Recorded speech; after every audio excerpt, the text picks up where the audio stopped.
پہلی نشست میں آپ نے اسلام اور ریاست ایک جوابی بیانیہ اپنے مضمون کو جو پڑھ کے بیان کیا تھا، اس کے آخر میں ایک تقسیم کار کی تھی کہ علماء کی یہ ذمہ داری نہیں ہے کہ وہ نفاذ شریعت کے مطالبے لے کے اٹھیں اور تحریکیں چلائیں اور جدوجہد اس نوعیت کی کریں.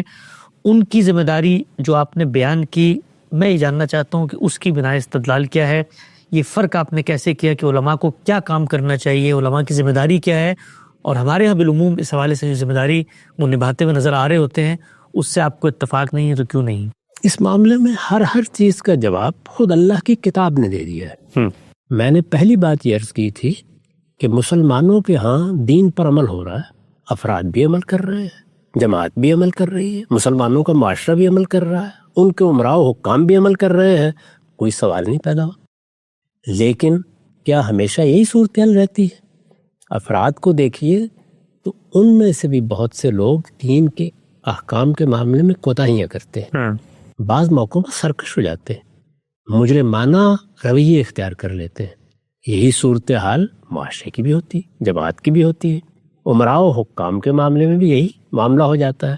یہ ہم جانتے ہیں کہ اس وقت مسلمانوں کے کتنے ملک ہیں جہاں ان کو باقاعدہ اقتدار حاصل ہے، لیکن بہت سی جگہوں پر یہ بحث پیدا ہو جاتی ہے کہ کیا وہاں دین نے جو احکام مسلمانوں کے عمراء کو دیے ہیں یا حکام کو دیے ہیں یا ان کی ریاست کو دیے ہیں ان پر عمل ہو رہا ہے؟ یہ سوال پیدا ہو جاتا ہے. تو اللہ تعالیٰ نے اس صورتحال کا اندازہ کر کے رسالت مآب صلی اللہ علیہ وسلم کے دنیا سے رخصت ہونے سے پہلے سورہ توبہ میں یہ بتایا کہ پھر مسلمانوں کو کیا کرنا. ٹھیک، یعنی اس معاملے کو لوگوں کے اجتہاد پر نہیں چھوڑا گیا، اللہ تعالیٰ نے خود بتایا کہ کیا کرنا ہے.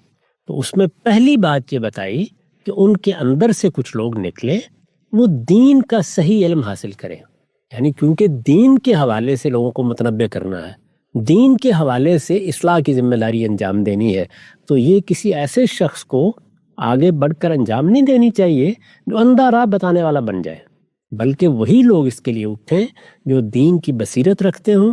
چنانچہ اس کے لیے قرآن مجید نے تفقہ فی الدین کی اصطلاح استعمال کی ہے. پھر اس کی ایک ایک پہلو کو واضح کیا، انہیں کام کیا کرنا ہے، انہیں یہ کام کہاں کرنا ہے، اس کام کا ہدف کیا ہونا چاہیے، اس کا مقصد کیا ہونا چاہیے، اس کا نصب عین کیا ہونا چاہیے. یہ سب باتیں بیان کی ہیں.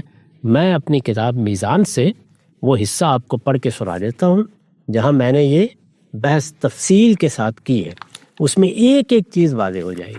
میری کتاب میں قانون دعوت کے زیر عنوان ایک مضمون ہے یا ایک باب ہے، اس میں علماء کی دعوت زیر بحث آئی ہے. قرآن مجید کی آیت میں نے وہاں نقل کی ہے، یہ سورہ توبہ کی آیت 122 ہے. آیت یہ ہے وَمَا كَانَ الْمُؤْمِنُونَ لِيَنْفِرُوا كَافَّةً فَلَوْلَا نَفَرَ مِنْ كُلِّ فِرْقَةٍ مِّنْهُمْ طَائِفَةٌ لِيَتَفَقَّهُوا فِي الدِّينِ وَلِيُنذِرُوا قَوْمَهُمْ إِذَا رَجَعُوا إِلَيْهِمْ لَعَلَّهُمْ يَحْذَرُونَ. اس کا ترجمہ ہے یہ تو ممکن نہیں تھا کہ مسلمان سب کے سب نکل کھڑے ہوتے. یعنی یہ پہلے ہی جملے سے واضح کر دیا کہ یہاں جو ذمہ داری ڈالی جا رہی ہے وہ سب مسلمانوں سے متعلق نہیں ہے. یعنی ہر مسلمان بحیثیت مسلمان یا بحیثیت فرد اس کا مخاطب نہیں ہے. یہ تو ممکن نہیں تھا کہ مسلمان سب کے سب نکل کھڑے ہوتے، مگر ایسا کیوں نہ ہوا کہ ان کے ہر گروہ میں سے کچھ لوگ نکلتے، ہر گروہ میں سے کچھ لوگ نکلتے. یہ وہی چیز ہے فرض کفایہ کہتے ہیں. ان کے ہر گروہ میں سے کچھ لوگ نکلتے تاکہ دین میں بصیرت پیدا کرتے. دیکھیے یہ وہی بات ہے، لا یکلف اللہ نفسا الا وسعہا. اللہ تعالیٰ ذمہ داری نہیں ڈالتا.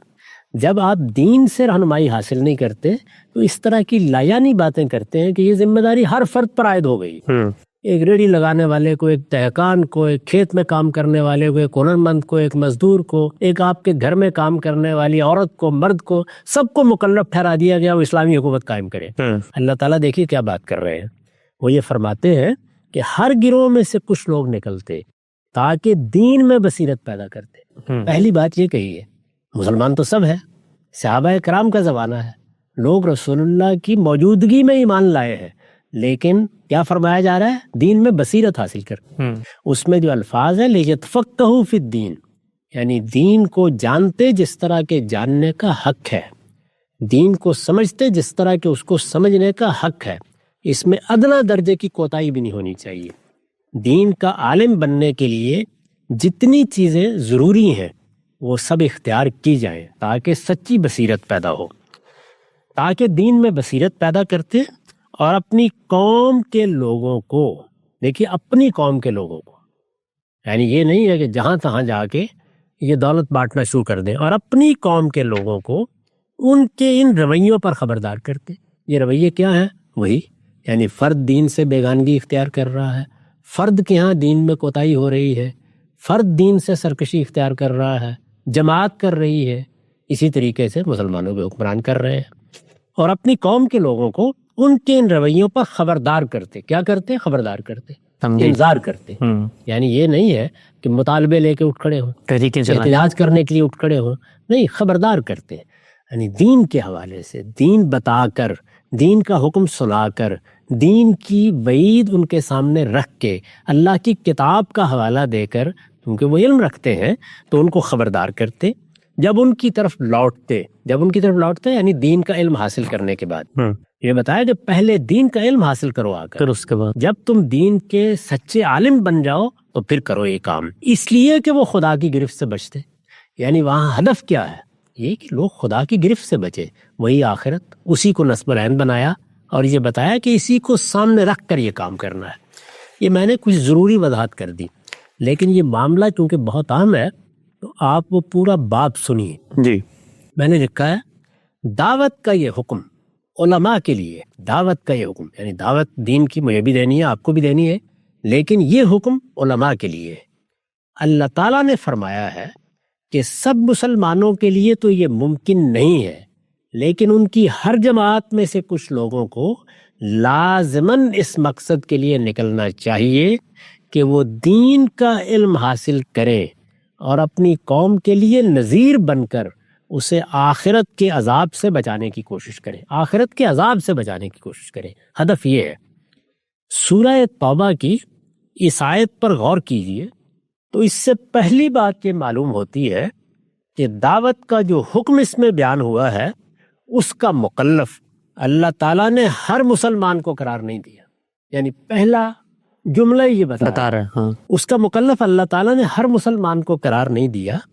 آیت کی ابتدا ہی اس جملے سے ہوئی ہے کہ سب مسلمانوں کے لیے تو یہ ممکن نہ تھا کہ وہ اس کام کے لیے نکل کھڑے ہوں، یعنی کسی مسلمان کو اپنی روزمرہ کی زندگی کے مسائل حل کرنے کے لیے پورا دن لگا دینا ہے، کسی نے جا کر کھیت میں کام کرنا ہے، کسی نے سائنس کے میدان میں کوئی خدمت انجام دینی ہے، کسی نے تعلیم و تدریس کے لیے اپنے آپ کو وقف کرنا ہے۔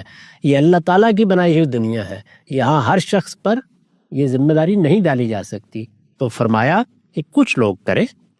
آیت کی ابتدا ہی اس جملے سے ہوئی ہے کہ سب مسلمانوں کے لیے تو یہ ممکن نہ تھا کہ وہ اس کام کے لیے نکل کھڑے ہوں۔ یہ ظاہر ہے کہ ایک بدیہی حقیقت ہے، سب لوگ نہ ایک جیسی صلاحیت لے کر پیدا ہوئے ہیں اور نہ اس دنیا میں ایک جیسے مواقع انہیں حاصل ہوتے ہیں۔ دین کا عالم بن کر اپنی قوم کو انذار کیا جائے، اس کی توقع ہر مسلمان سے نہیں کی جا سکتی۔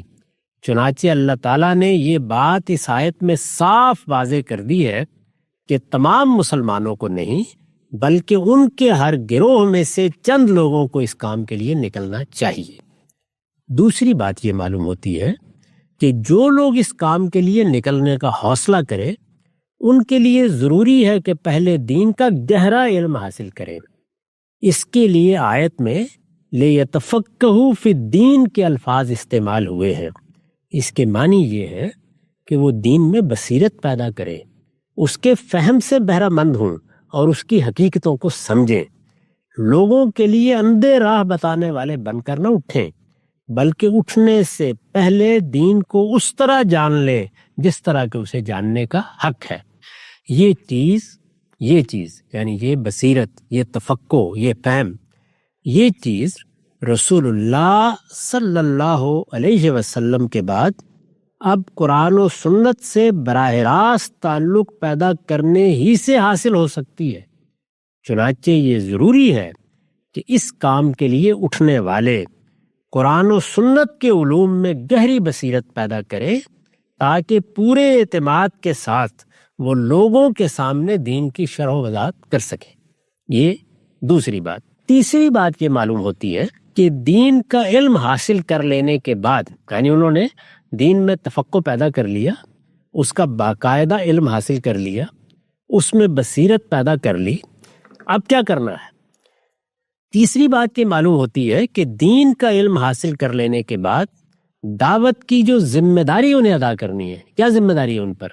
اٹھ کے ایک سیاسی جماعت بنائیں، اٹھ کے انقلاب کے نعرے لگائیں۔ دعوت کی جو ذمہ داری انہیں ادا کرنی ہے وہ اپنی نوعیت کے اعتبار سے انذار اور صرف انذار ہے۔ اس کو خود قرآن نے واضح کر دیا ہے، یعنی یہ آیت میں تو معلوم ہوتا ہے کہ ایک ایک مرحلے کی نشاندہی کر دی ہے، تاکہ جس طرح ہمارے ہاں لوگوں نے تبلیغی جماعتیں بنائی ہیں اور سیاسی جماعتیں بنائی ہیں اور اس کو دین کا تقاضا قرار دے دیا ہے، اس کی غلطی ہر شخص پر واضح رہے۔ وہ اپنی نوعیت کے اعتبار سے انذار اور صرف انذار ہے، یعنی یہ کہ حیات اخروی کی تیاریوں کے لیے لوگوں کو بیدار کیا جائے، اس مقصد سے یہ جدوجہد کرنی ہے۔ یہ اگر غور کیجئے تو بین ہی وہی کام ہے جو اللہ کے نبی اور رسول اپنی قوم میں کرتے ہیں۔ اس سے معلوم ہوا کہ نبی صلی اللہ علیہ وسلم سے انذار کا کام، یعنی یہ لوگوں کو خبردار کرنے کا کام اللہ کے پیغمبروں نے کیا ہے۔ نبی صلی اللہ علیہ وسلم آخری پیغمبر ہیں، یہ کام آپ نے انجام دیا۔ آپ کے بعد اب کیا صورتحال ہے؟ نبی صلی اللہ علیہ وسلم سے انذار کا کام آپ کے بعد اس امت کے علماء کو منتقل ہوا ہے، یہ ذمہ داری ہی علماء کو منتقل کی گئی ہے، اور ختم نبوت کے بعد اب یہ ذمہ داری قیامت تک انہیں ہی ادا کرنی ہے۔ چوتھی بات یہ معلوم ہوتی ہے کہ اس دعوت کے ہر داعی کے لیے، یعنی جو شخص بھی یہ دعوت لے کے اٹھے، اس دعوت کے ہر داعی کے لیے اصل مخاطب کی حیثیت اس کی اپنی قوم کو حاصل ہے۔ چنانچہ فرمایا ہے وَلِيُنذِرُوا قَوْمَهُمْ إِذَا رَجَعُوا إِلَيْهِمْ، اور اپنی قوم کے لوگوں کو خبردار کرتے جب ان کی طرف لوٹتے۔ آیت کا یہی حصہ ہے جس سے اس دعوت کا دائرہ بالکل متعین ہو جاتا ہے، اور اس چیز کے لیے کوئی گنجائش باقی نہیں رہتی کہ اس کے داعی، یعنی اس دعوت کے لیے اٹھنے والے، اصل حقداروں کو چھوڑ کر یہ دولت جہاں تہاں دوسروں میں بانٹتے پھریں، یعنی ان کی قوم ہی کو اس مقصد کے لیے ان کا مخاطب ہونا چاہیے۔ پانچویں بات یہ معلوم ہوتی ہے کہ اس دعوت کا مقصد ہر حال میں یہی ہونا چاہیے کہ لوگ اللہ پروردگار عالم کے معاملے میں متنبہ رہیں۔ آیت میں یہ مقصد لعلہم یحذرون، تاکہ وہ خدا کی گرفت سے بچیں کے الفاظ میں بیان ہوا ہے، یعنی لوگ محتاط رہے کہ ان کی انفرادی اور اجتماعی زندگی میں دین کے جو مطالبات بھی ان سے متعلق ہوتے ہیں ان کے بارے میں غفلت، تساہل یا تمرد اور سرکشی کا رویہ دنیا اور آخرت میں ان کے لیے ہلاکت کا باعث نہ بن جائے۔ اس طرح متنبہ کرنا ہے، دنیا کی قیادت صالحین کو منتقل ہو جائے، دین کا غلبہ قائم ہو جائے، اور اللہ کی بات ہر بات سے اونچی قرار پائے۔ یہ بے شک ہر داعی کی تمنا ہو سکتی ہے اور ہونی چاہیے، لیکن دعوت کا اصلی مقصد اس آیت کی روح سے یہی ہے کہ لوگ آخرت کے عذاب سے بچیں اور قیامت میں انہیں کسی رسوائی سے دوچار نہ ہونا پڑے۔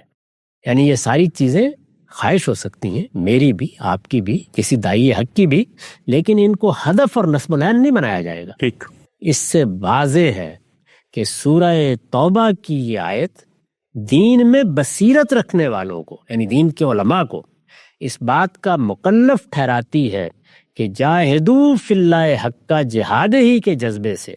یہ قرآن مجید ہی میں ایک موقع پر فرمایا ہے کہ اللہ کی راہ میں جدوجہد کرو جیسا کہ جدوجہد کا حق ہے۔ اس سے واضح ہے کہ سورہ توبہ کی آیت دین میں بصیرت رکھنے والوں کو اس بات کا مکلف ٹھہراتی ہے کہ جاہدوا فی اللہ حق کا جہاد ہی کے جذبے سے وہ اپنی استعداد اور صلاحیت کے مطابق امت کی ہر بستی اور ہر قوم میں اس دعوت کو ہمیشہ زندہ رکھیں۔ وہ اپنی قوم اور اس کے ارباب حل و عقد کو ان کے فرائض اور ذمہ داریوں کے بارے میں پوری دردمندی اور دل سوزی کے ساتھ خبردار کرتے رہیں، ان کے لیے ہر سطح پر دین کی شرح و وضاحت کریں، انہیں ہر پہلو اور ہر سمت سے حق کی طرف بلائیں، اس سے اعراض کے نتائج سے خبردار کریں، اور جب تک زندہ رہیں ان نتائج سے انہیں خبردار کرتے رہیں، یہاں تک کہ ظالم حکمرانوں کا ظلم بھی انہیں اس کام سے باز نہ رکھ سکے۔ دین کے علماء کے لیے یہی سب سے بڑا جہاد ہے جو اس دنیا میں وہ ہمیشہ کر سکتے ہیں۔ یہ میں نے پورے کام کی تفصیل کر دی ہے۔ امت کی تاریخ میں دعوت و عزیمت کے عنوان سے جو کام ہمیشہ ہوتے رہے ہیں، ان کا ماخذ در حقیقت یہی آیت ہے۔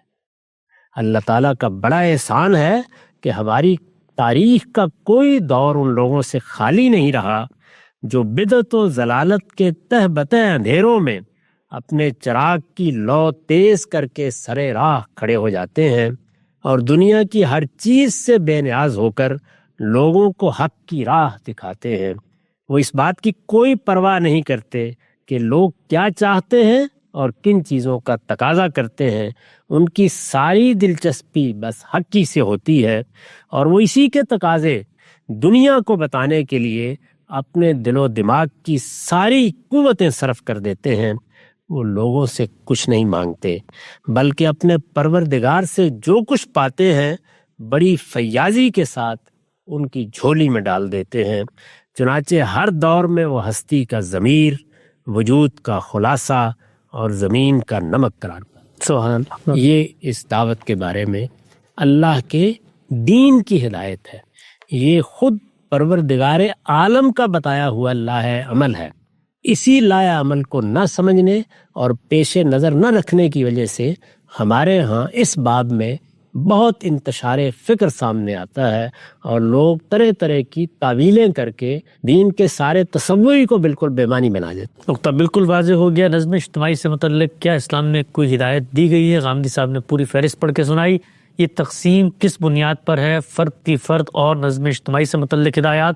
امت کی علمی روایت کے جھروکوں سے ہم نے کچھ چیزوں کو جانا، اور پھر یہ سوال کہ علماء اکرام اگر ان چیزوں پر عمل درآمد نہ ہو رہا ہو تو کیا رویہ اپنائیں گے، اس پر قرآن مجید کیا کہتا ہے۔ غامدی صاحب کا موقف جامعیت کے سامنے آ چکا ہے۔